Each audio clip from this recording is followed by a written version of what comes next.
মৰিয়নীত অৰুণোদয় আঁচনিৰ পৰা দৰিদ্ৰ মহিলাৰ নাম কৰ্তন অভিযোগ। পঞ্চায়তৰ প্ৰাক্তন সভাপতি আৰু বুথ কমিটিৰ সভানেত্ৰীৰ বিৰুদ্ধে 6জন তোষণৰ অভিযোগ। মৰিয়নীৰ সমষ্টিৰ 56 নং দক্ষিণ কৰঙা গাঁও পঞ্চায়তৰ লোজনীয় অঞ্চলৰ বহু দৰিদ্ৰ মহিলাৰ নাম অৰুণোদয় আঁচনিৰ পৰা নাম কৰ্তনৰ অভিযোগ উত্থাপন হৈছে। পূৰ্বৰ পৰা অৰুণোদয় আঁচনি লাভ কৰা অঞ্চলটোৰ দুখীয়া মহিলাৰ নাম কৰ্তন কৰাত মহিলাসকলৰ মাজত ক্ষোভৰ সৃষ্টি হৈছে। পঞ্চায়তখনৰ প্ৰাক্তন সভাপতি মাখন গগৈ আৰু বিজেপিৰ স্থানীয় বুথ কমিটিৰ সভানেত্ৰী পূৰ্ণলতা গগৈ উদ্দেশ্য প্ৰণোদিতভাৱে আঁচনিৰ পৰা দুখীয়া মহিলাসকলৰ নাম কৰ্তন কৰাৰ অভিযোগ মহিলাসকলৰ। আঁচনি তালিকাত ধনবান লোকৰ নাম সোমোৱাৰ বিপৰীতে বঞ্চিত হৈছে দৰিদ্ৰ পৰিয়াল। প্ৰাক্তন পঞ্চায়তৰ সভাপতি মাখন গগৈ আৰু বুথ কমিটিৰ সভানেত্ৰীৰ বিৰুদ্ধে ব্যাপক 6জন তোষণৰ অভিযোগ মহিলাসকলৰ।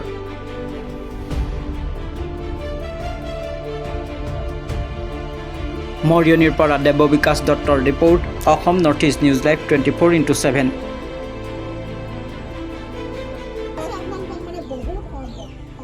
ব্যক্তিয়ে মানে অৰুণোদয় আঁচনিৰ পৰা পাই থকা ব্যক্তিসকলো বঞ্চিত হৈছে।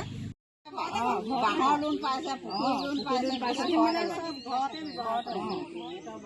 আকৌ হেৰি কাৰণে মানে খেতিয়কৰ কাৰণে পানী পাম বা সিহঁতৰ ঘৰত বহুৱাই লৈছে। জব কাৰ্ডৰ গৈ পুখুৰী খন্দাই নলগে, জব কাৰ্ডৰ এইবোৰ খালিছিলে গৈ মানুহ গৈ সিহঁতৰ ঘৰ পুখুৰী খন্দাই লৈছে জব কাৰ্ড।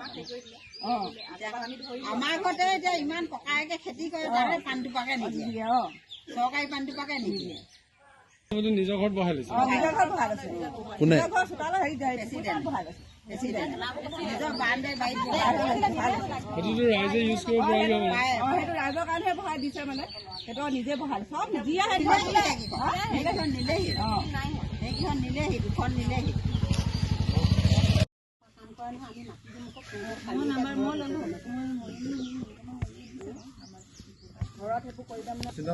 আৰু এটা কথা কৈছে আপোনালোকক, মানে বহুত সৰহসংখ্যক ব্যক্তিয়ে মানে অৰুণোদয় আঁচনিৰ পৰা পাই থকা ব্যক্তিসকলো বঞ্চিত হৈছে। কিন্তু এতিয়া ঘৰ আহিছে যে, ঘৰ অহাৰ কাৰণে মানে ঘৰ কাটি দিব বুলি মানে ভয় কৰি বহুত ব্যক্তি মানে ঘৰৰ পৰা নাই অহা। সেই অনুপাতে তেওঁ এতিয়া মোক 3 মাহ হৈছে এতিয়া মোক চোৰালি কাম কৰিছে।